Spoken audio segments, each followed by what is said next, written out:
नमस्कार, मैं हूं पंकज सिंह। आप देख रहे हैं भारत टीवी 20 न्यूज। 9 दिवसीय श्रीमद् भागवत कथा का आयोजन किया गया।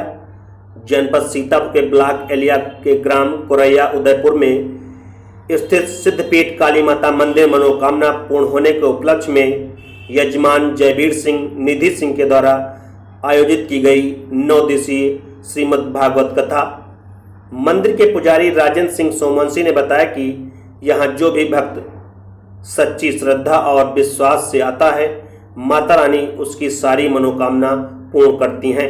श्रीमद् भागवत कथा में पधारे राष्ट्र प्रहरी पवनेश महाराज, अंतर्राष्ट्रीय कथा व्यास संस्थापक, राष्ट्रीय अध्यक्ष भारतीय हिंदू परिषद के द्वारा कथा के 7वें दिन में श्रीमद् भागवत के 10वें स्कंद के अंतर्गत श्री कृष्ण जन्मोत्सव की कथा सुनाई गई और बताया कि मथुरा के राजा उग्रसेन अपनी प्रजा का बहुत ख्याल रखते थे और उनके राज्य में सिंह और बकरी एक घाट पर पानी पीते थे।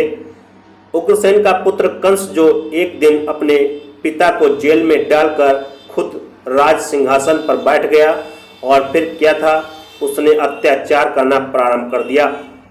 कंस के अत्याचार को सहन जब नहीं हुआ तो वहां के प्रजावासियों ने प्रभु से अनुनय विनय किया। तब प्रभु ने कहा कि मैं कंस के अत्याचार को खत्म करूंगा। उधर कंस की एक चचेरी बहन देवकी थी। कंस अपनी बहन से बहुत प्रेम करता था। उसकी शादी वासुदेव से की। जब अपनी बहन को विदा करने अपने रथ से जाने लगा, तब आकाशवाणी हुई कि हे कंस, जो तुम अपनी बहन को इतने प्यार से विदा करने जा रहे हो, उसी बहन के 8वें पुत्र के हाथों तुम्हारी मृत्यु होगी। आकाशवाणी को सुनकर कंस ने तुरंत देवकी को रथ से खींच के तलवार निकालकर मारने दौड़ा। तभी वासुदेव ने हाथ जोड़कर कहा कि जो भी मेरे पुत्र होंगे उन सभी को एक एक कर आपको सौंपता रहूंगा। कंस ने वासुदेव व देवकी को कारागार में डाल दिया। जब पहला पुत्र हुआ तो वासुदेव ने उस पुत्र को लेकर कंस के पास गया, मगर उसने कहा कि इससे मुझे क्या खतरा, मेरी मृत्यु तो 8वें पुत्र से है, जाओ मैं इसको नहीं मारूंगा। तभी नारद ने वहां आके समझाया कि पहला भी 8वां हो सकता है। धीरे धीरे कंस ने वासुदेव के 7 पुत्रों को मार डाला। भादों की अष्टमी रेवती नक्षत्र में श्री कृष्ण भगवान का अवतार हुआ।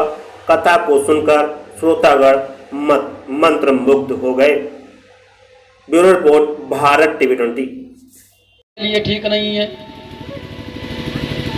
महाराज उग्रसेन की आंखों से आंसू आ गए, रोने लगे।